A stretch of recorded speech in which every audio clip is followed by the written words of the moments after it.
right, so welcome everybody. I'm so excited to see everybody here today. I'm Dr. Pete Tolbert, and these young ladies with me are the team of OceanRock Wellness, and I'm going to introduce them a bit later.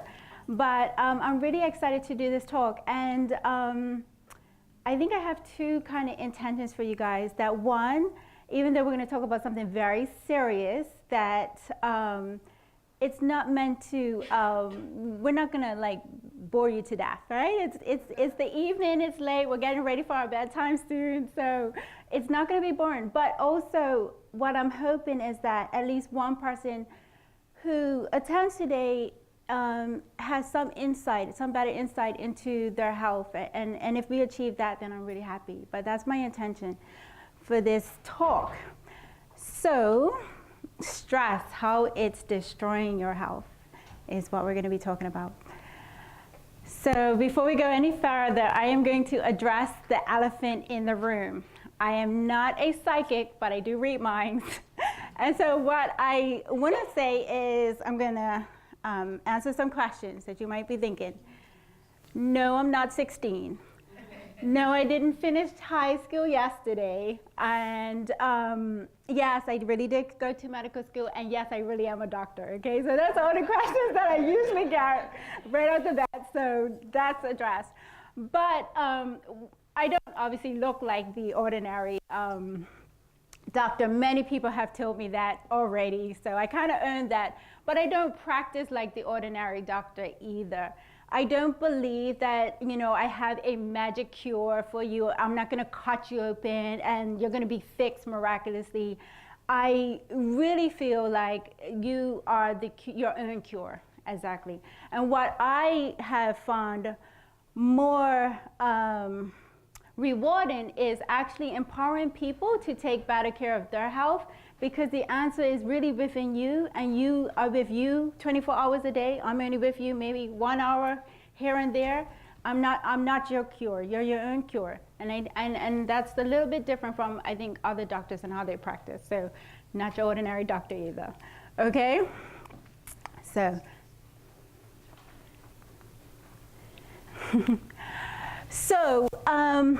just a show of hands.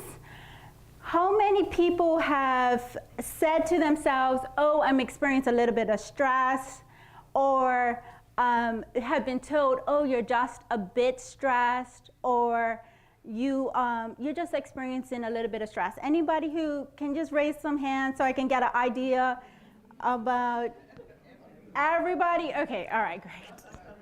All right, I'm in the right room. I'm talking to the right people. So, what is kind of a little bit absurd, and I think I was that person, probably 5-7 years ago before I started this journey. But stress is so detrimental to your health because it causes cancer. It has weight issues, people who have heart failure due to stress. I've seen so many negative effects related to stress that it's almost absurd now to just tell somebody that they have a little bit of stress. It's almost as if you was in my office and I said, well, you just have a little bit of cancer. It's just that silly. And I think if a doctor said, you know what, you just have a little bit of cancer, then you would be like, I don't think you're the right doctor for me, right? Because that's like a big serious thing, and stress is a serious thing. And so the fact that you're here learning about stress is really, really good. And I want you just to kind of give yourselves a round of applause, because not a lot of people understand stress and how stress affects them, okay? So this is really big for you. Okay. What I want you to know, and we'll get a little scientific right here, is that when it comes to stress, you should know that there's glands in your body that help your body to deal with stress, okay? All right? And the glands that I am talking about are the adrenal glands that sit right on top of your kidneys, okay? And you have 2 of them, and they put out your stress hormones, and they're they put out your adrenaline. And so if a lion and tiger and a bear all came at you at one time, these are good. It's gonna hopefully help to save you, all right? But they do get tired, right? They do get burnt out, especially if you're not giving them a chance to repair, okay? So this is me. I'm Dr. Pete Tolbert. And what a lot of people don't know, and I kind of, let them explain that to them when I first see them, is that I've boarded in internal medicine, pediatrics, and obesity medicine, which is bariatric medicine.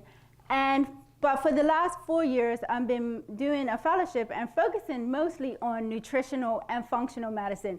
And what that means is that I see 0 to 99 and beyond. And I have the approach of doing what I call root cause medicine, so looking at the more subtle imbalances and really fixing those, okay? All right. So what I want to do is I want to tell you a bit about my story and a bit about my journey, because what I'm going to teach you guys today, I really didn't learn so much in medical school. This came all about me trying to fix my own health, okay? And if I told you that I was born in a war-torn country, like say Iraq, and I survived a famine, and I was abused this way and that way, and then, I have lots of stress, and you'd be like, okay, well that makes sense, right? Because you've been through a lot. But that wasn't the case with me. I had a very charmed life. I'm born in Bermuda. My parents are awesome, mostly. No, I was joking with that. That was really awesome parents to grow up. And my brother and sister was not too bad either. So why would I get stressed, right? Why would I have health issues related to stress? So this is where I want you to help me. I'm going to have you guys clap with me. 1, because it's going to be fun, but 2, this is also going to help your adrenal glands, right? This is going to help with stress. So let's clap. All right. This is a story all about how my life got flipped, turned upside down, and I'd like to take a minute, just sit right there. I'll tell you how I became the doctor extraordinaire. All right, stop. All right. So the good news is that you guys just helped me cross something off my bucket list. The bad news is clapping really does not help your adrenal glands much. The next time you feel a little bit stressed, don't start clapping, okay? It's not probably going to do a lot, all right? Okay, so let me tell you a little bit about my story. So I started out wanting to be a doctor at a very young age, okay? And the reason why I'm telling you this, because I clearly remember in primary school, like very young, maybe 6 or 7, knowing I wanted to help heal people, okay? And I was thinking, maybe I'll be a nurse, or I'll be a teacher, or maybe I'll be a doctor. By 16, I went, I had worked in the hospital a little bit, and I was sure. I was like, this is for me, and this is what I want to do. And the reason why I'm telling you that is because nobody made me kind of go on this life course. I really put myself on this life course myself, right? And I really felt I've been living my life purpose, okay? So fast forward, past high school, I got accepted into undergraduate in Canada, which I'm really excited about. I'm like, yes, I'm on my way to be a doctor. So, but I wasn't really prepared as to how cold Canada was. And I'm pretty sure I almost froze to death. I want to be exaggerating, but between the extreme cold and the short days, I actually ran into a bit of a depression, and it was my first time experiencing depression there. So I really want to say that, even though I love Canada, and Canada was really good, and Canada was really fun, I had made a lot of friends, my body didn't love Canada. My adrenal glands didn't love Canada, and the depression actually was a good sign that, it really wasn't meant for me, right? So, okay, that was that. First insult, at least for sure, I knew for my adrenal glands. Then I left Canada. I got into medical school all the way down south, so nice, warm, which was good. And I got into medical school, so I'm really excited now that I'm really about to become a doctor, and I'm going to get excited. Then I'm going to start to really learn what it means to be a doctor. And then this happened. Day one, they give you a cadaver, which is a fancy term for a dead body, okay? I call my dead body George. So George was super duper handsome, but he smelled awful. And does anybody know what formaldehyde is? Yeah? Yeah, okay, great. So if you don't know, you didn't answer that question, formaldehyde is a preservative, and they douse the cadavers with formaldehyde just to keep them from, rotting and going bad. I'm going to be a doctor, and this is going to be exciting. I'm in the cadaver lab. The cadaver is actually way bigger than this actual picture. But I'm down there a lot, because I'm like really enjoying this dissecting thing, and I'm pretty sure all that smelling of that formaldehyde and that vapor is not doing my body any good, like really not. I mean, I think I probably smelled so much formaldehyde that preservative that this black may never crack. It really may not. So even though I was loving medical school, I really don't think my adrenals and my adrenal glands were loving medical school. I really was toxifying my body. Because formaldehyde really is really hard to actually get rid of. They're using gloves, which is at least good. I think I wore gloves. I don't think I wore a mask, which is not really good either. So let's fast forward some more. And I finished medical school, and I did well. I did really, really good, top 5 of my class, honor society inducted. So, I didn't have enough formaldehyde to kill my brain cells, at least, so that was good. But I made it into residency. So I was chosen I got a residency program. And so what happens at residency, which probably some people may realize and some people don't, I just think it's absurd, and it's a cultural thing, so it seems absurd to me now, but being in that life, it just made sense. And so what happened, day one, really, is they say, okay, Dr. Peets, because you're a doctor now, you're gonna come in on Monday, you're gonna work all day Monday, you're not gonna get to go home at night, you're gonna stay for Tuesday, round on your patients again on Tuesday, and then you can go home midday-ish. And then you're like, okay, well, what time do I show up on Wednesday? Well, 6 o'clock in the morning again. And then you're like, okay, you got to go home Wednesday, which is great. Thursday, about the same. Friday, you're back in, and you don't get to go home until Saturday. And so every 4th day, I had to stay in the hospital and do a 36-hour shift. And then it might make sense if you got a lot of time off after that, but it's like, how many days do I get off? Oh, you only get 4 days off for the whole month. And I'm like, okay, awesome, this is great. And so, okay, when do you get to sleep?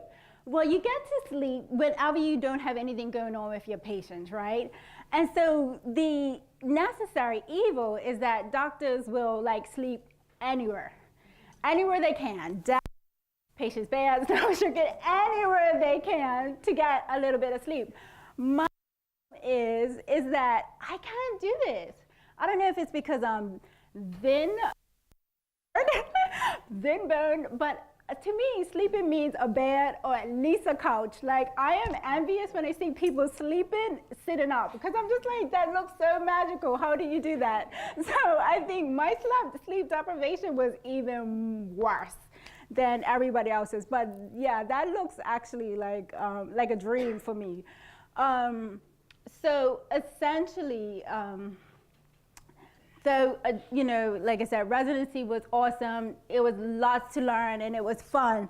The sleep deprivation and not getting enough sleep was very toxic and very stressing on my body, okay? Especially to do this in and out for 4 years. So it was no wonder that I thought I was going to leave residency feeling like this. Dun, dun, dun, dun. Here I am, finally a doctor who can train and practice independently on my own. Wanted to feel like that, but feeling more like that. Like, yes, I was definitely she. And the reason why is because by that time I had really major fatigue. I had what is called restless leg syndrome. So my legs really hurt me a lot at night, and it was very difficult to sleep even in my bed or on a couch. I was trying to have a baby and really not being very successful with that either. But what struck me then was I moved back to Bermuda, and I was like, I'm going to hang up my shingle, I'm going to see patients, but I really didn't want to. Do you know what I mean? So I found myself really dragging myself to go to work and will myself to kind of, it's just because I really wasn't feeling my greatest. And that was striking to me because all my life I was going to be a doctor, right? And I was going to help heal people and things like that. And so because I was really healthy, you know, I couldn't go into a doctor. I would have never went into a doctor's office and they would say, oh, you know, something's wrong with you. They really, everything labs were great, crystal clear. I was like amazing cholesterol, amazing kidney and liver function. Everything looked great, but I didn't feel great, okay? I was very fatigued, I was very drained. And so it's taken me about, let's say, the last 3 or 4 years with all this functional nutritional medicine that I've learned to really turn that around. So now what's striking to me is I have more energy with my 2 kids than I did before I even had them, which is kind of like, you know, it's just supposed to be like worse with them. But no, I am more energized with them, and I need to be because they have a lot of energy. So that's what's exciting about like fixing adrenal or stress. So yes, stress can make you very sick, okay? So don't ever minimize stress because it really can affect your health. And I've seen a lot of people die because the body cannot deal with stress or because of the chronic stress. Okay, so let's talk about some medical terms, just so you know that it has some diagnosis. So what mostly is most common is adrenal fatigue syndrome and chronic fatigue syndrome. Those are most common, but you can also hear of adrenal exhaustion, adrenal stress. The most accurate is probably this last really big one, hypothalamic pituitary adrenal axis dysregulation. Even Dr. Google will probably have a hard time with that one. So I don't tell people that they have this one, but just know that adrenal fatigue has like a whole nother fancier name, okay? All right, does that make sense? Yeah? Okay, all right. So what I want to share with you, and this is in the book, so I know it's a little bit busy to see and hard to read up here, but this infographic is in our book, is that you have basically 5 categories of stress, okay? So, and this is important because a lot of people, when I tell them that their body's been under stress, and if they aren't big drama mamas and they haven't had like this lots of stuff going on in their life, they don't understand how the body can have a lot of stress because they're like, no, I've not been under stress. My life is perfect. Okay, I'll tell you how you become stressed. So nutritional stress. If you have any vitamin and mineral deficiencies, if you've been eating foods that your body is allergic to, sensitive to, this causes stress in your body. If you're having too much sugar, this is stress. If you're getting exposed to artificial and chemical-based foods, so foods that your body doesn't recognize as foods, then this is going to cause stress. And that's artificial flavors and colorants, okay?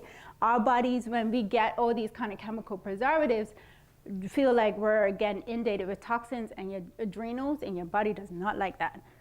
The next would be the psychospiritual health, and not to minimize that, but that is what really most people really already understand.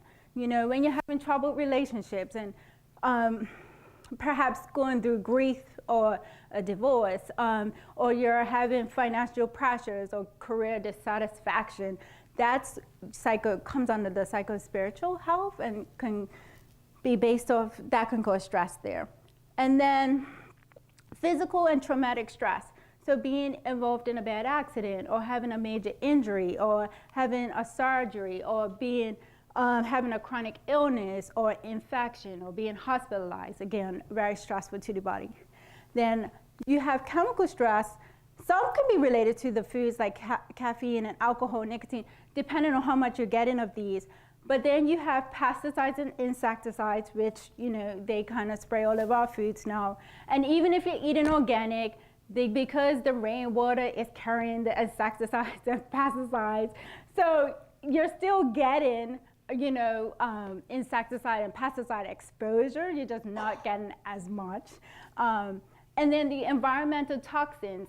One of the big environmental toxins that people don't realize is like Wi-Fi and EMF radiation. So this is cell phones. This is now like, you know, and pretty much it's everywhere. So you can't really go much, but radiation to our body is actually not good. It's very stressful to our body, and we're just kind of being bathed in a sea of radiation now. So, and then the last would be more mental, emotional. Again, people understand this more, but like having lots of feelings about sadness, anger, guilt, fear, shame, unworthiness, being overworked, just very high-driven perfectionist, and just being, you know, lots of negative and stinking thinking would kind of fall as another stressor. Okay? Alrighty, so what I wanted to know is I want to introduce the rest of my team.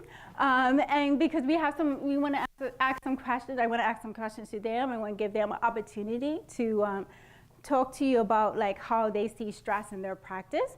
So first we have Beth Hollis. She's a physiotherapist, yoga instructor, and her main interest is chronic pain, and so she sees a lot of stress as it relates to chronic pain.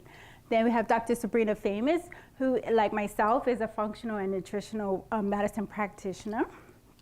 And then finally we have Rolisa Camille, who is a health coach, clinical hypnotherapist, and rapid transformational therapist and coach. All right, so first question for the ladies. So you guys, can you tell,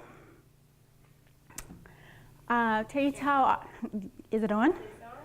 I think so.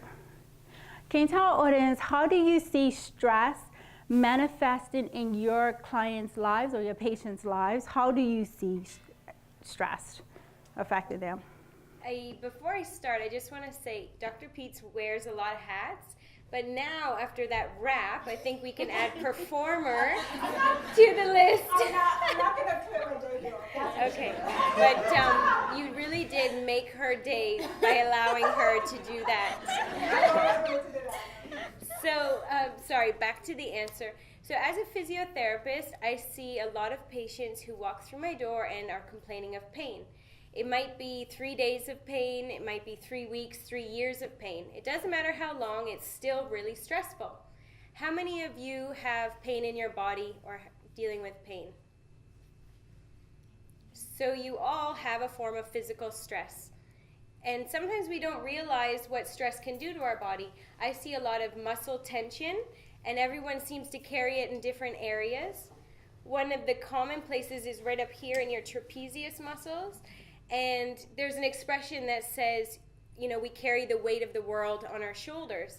And sometimes I think people are really carrying a lot of weight. I'm like, what did you do today? Because that's crazy. And it might be at the computer, they've got air condition blowing on them, they're on the phone, and then the emails pile up, and all of a sudden their shoulders are around their ears, and then they come and see me, and I'm like, okay, bring them down.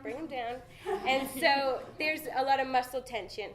Another thing I see is delayed healing. So people just aren't getting better, not getting better. They are having a lot of injuries. Well, it's because you're not only dealing with physical stress, you also have some of the other stressors in your life. And so that's my area. Good night. So as physicians, I feel like everybody in the room can guess how stress manifests, and you think headaches or something common like that. But what we really see that most people don't pinpoint as stress, as a stress related, is the top two would be one, brain fog. So literally we have like 20 and 30-year-olds in our office saying that they just don't feel clear, they can't finish their sentences really well, or they started a thought, or they don't know what it was, or and this is not age related, right? They literally are having these symptoms that we attribute to like later on in age, and they're 20 or 30. And so that's a big one because people don't relate it to stress. The second one that is completely not related to most people is major gastrointestinal disorders. So people are having major like gut issues, even big diagnoses like irritable bowel syndrome, etc. And it's really because they're stressed. They've stressed so much that their body's reacting in so many ways. But those are the top two that most people don't think of. And I'll say this, like, so, the brain fog, I don't think is actually natural at any age, truthfully. It isn't. Right, it really isn't. So, but definitely not 20 and 30-year-olds, but even older, you really should be able to have optimal brain function, literally until you die, okay? Okay? Good evening, everyone. So, as a rapid transformational therapist, hypnotherapist, and a coach, I often see stress manifesting more on the psycho-spiritual side and the mental, emotional side. So I deal with a lot of trauma. You'd be surprised how trauma from childhood carries through to your adulthood. So I do a lot of stuff with trauma, especially guilt, unworthiness, not feeling enough, dealing with the stress every day of performing and not feeling like what you're giving is enough. And that's a heavy stress that people live with every single day. I see that in almost every single client that I see. And what else is popular for me to see is stress manifesting in my clients are anxiety and depression. That's very huge as well. So, Thank you. So let's go on to our next question. How does someone know that their mind or body is under stress? So for our audience, how would they know? What would they be the signs and symptoms that they may start experiencing that's going to clue them in to know that, okay, my body's under stress? I recently finished a certification in heart math, and it's a really cool area because it gives me the tools to be able to assess someone's stress and show them right before their eyes. It's basically biofeedback. So I plug a little earpiece to your ear and it starts to measure your heart rate, and it shows heart rate variability and coherence. It's basically a fancy term to show you the relationship between your heart and your breathing. So imagine as you breathe in, your heart actually beats faster than when you breathe out. When you're stressed out, you're breathing really shallow, and that doesn't give a nice variability for that heartbeat. And so when we hook you up, we see what that looks like. It looks like a very irregular, not a smooth, pretty pattern, and even children can pick it out, the difference. Oh, I'd rather look like that than that. And so when I then turn it from an assessment into a treatment, because as I guide you through a breathing exercise, I can see if we're getting that sweet spot, I call it, a nice curve, and to show that you're actually calming your system and now relieving some of that stress. So I use heart rate variability and the coherence for heart math. In our everyday practice, very similarly to Beth, we test. So we use an adrenal saliva test to gather information about the output of your adrenal glands, and this would tell us the stress hormones that are being released, so cortisol and DHEAS. And what that allows us to do is see a pattern. There should be an output pattern over the span of a day where, your cortisol runs this nice course. But what happens in a person that's stressed, are two major patterns that we can see is a pattern of high output. So those adrenal glands, they're just trying to cope with everything that you're giving it. So the output's high, high, high. And then the other pattern we see is that it looks like that. And that's because your adrenals try to keep up with you and they can't. And so they're just like, you know what, forget this. I don't have anything more to give. And based on the testing, we also treat. And it's a combined treatment of all of our disciplines, really, in addition to nutrition and supplementation. So for me, how I see that my clients have stress in their mind or body is, most people will come and tell me, they'll say, Relisa, I'm not coping with the pressures of life, or I'm unhappy, I'm depressed, it's debilitating, I worry, and it's taking over my life. And I do a lot of what we call an ACE test, which is adverse child experiences. So we look a lot at what happened in your childhood and how that's manifesting in your adulthood. So those are some ways that I see stress in the mind and body. Mm-hmm. And just like with Relisa's probably practice that I find in what I see is probably like nail biting and bedwetting sometimes can be related to stress, just repetitive habits when it comes to like different things like that. So I don't know if we talk about that a little bit more, but let's go on. So what's you guys' number one tip to help people relieve their stress? So one thing that, you know, everybody could probably, you know, start right now or. All right. So my number one tip is to flip a switch. So first you need to know what you're flipping and where's the switch. So what you're flipping is the nervous system. So we can be hanging out in our sympathetic nervous system, which is fight and flight, or your parasympathetic, which is rest and digest. So the sympathetic nervous system, what really triggers when you have stressors, was really designed for survival mode.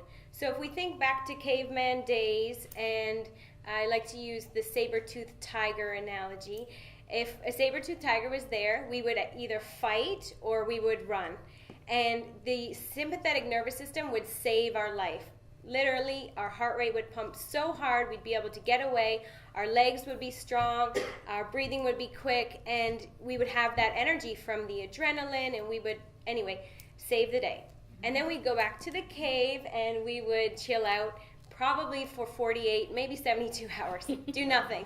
Somebody else go get me some food. But that doesn't happen anymore. You know, it's one stress after another stress after another stress.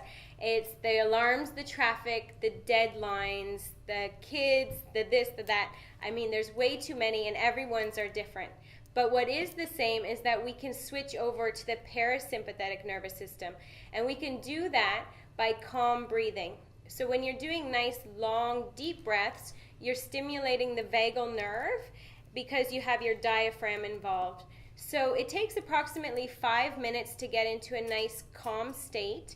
And isn't that amazing that you have the tools yourself and you can practice it 5 minutes once a day, twice a day, 10 times a day. It's up to you how much you want to flip that switch. But by flipping the switch, you're going to be able to be more resistant to the next stressor that you have, and therefore you're going to help these adrenal glands and just stay on top of your game. So my number one tip, I'm going to summarize it and then explain it, because it's truly me trying to pack in 10 tips. My number one tip is to clean up your diet. Dr. Peets mentioned that nutritional stress is a major one of the types of stress. And if you think about it, it's one of the things that we do all day. We literally are stressing ourselves out if that diet's not clean. And so I'll just go to the summary statement, is that if your great-grandmother wouldn't recognize it as food, you probably shouldn't eat it, right? If it wasn't something you can picture being killed or shot and baked or growing out of the ground or picked off a tree, it's probably not what your body recognizes as food. And that's one last thing that the body has to deal with. It doesn't have to deal with the hydrogenated oils, the number 40C, whatever, orange dye, and the preservative that keeps it on the shelf for 6 months. It's just one less stressor that the body has to deal with if you clean up your diet. And drink lots of water. I couldn't help it because you don't always think water when you think food. Your turn. So for me, because I deal with the mind, I just want to tell you guys one powerful rule about the mind. The mind does exactly what it thinks that you want. So if you tell your mind that I am a phenomenal coper, I can cope with anything, your mind will say, okay, I believe you, and here's what I'm going to do. I'm going to help you to relax. I'm going to help you to find a way to release that tension. And I know we're only supposed to have one, but I want to put another one in there because I'm so big about gratitude. I love how powerful gratitude is, and it's so easy for you to implement into your life. And I'm going to show you mine really quickly. So this is my new gratitude journal that I just got today. I suggest everyone to go out and buy a gratitude journal, something that you love, that's pretty, that you'll be writing in, be drawn to write in, because gratitude helps you to express joy, feel joy, and be present in the moment. That way you're not resentful or regretful about the past, and you're not worried about the future, which is where a lot of stress comes from. So definitely tell your mind, I'm a phenomenal coper. I can deal with everything that life has to give me, and then practice gratitude daily, because that's powerful, bringing you in the present moment so you forget about the worries of the future and the regret and the resentment from the past. All right. I think I get to have a tip because we have time. I would say my number one tip is to laugh, because laughing is actually really, really good for your adrenals. Your adrenals like laughing. But if you can't laugh, then you should sleep. And sleeping is really good. The quality of your sleep is really good. So the time that your adrenals get to regenerate, rejuvenate, repair themselves, and even your body is kind of repairing itself, is when you're sleeping. And so if you're a night owl, or you're just up during the night and a very restless sleeper, then you're not giving your adrenals the time. So if you've been dealing with poor sleep, then you should really try to figure out, okay, well, why am I not getting the good quality of sleep? Because you really do need to get to kind of, you're not switching any switches. You're just shutting it all down. So you need to really just power off and just go to sleep. And that's really going to help your adrenals wonders.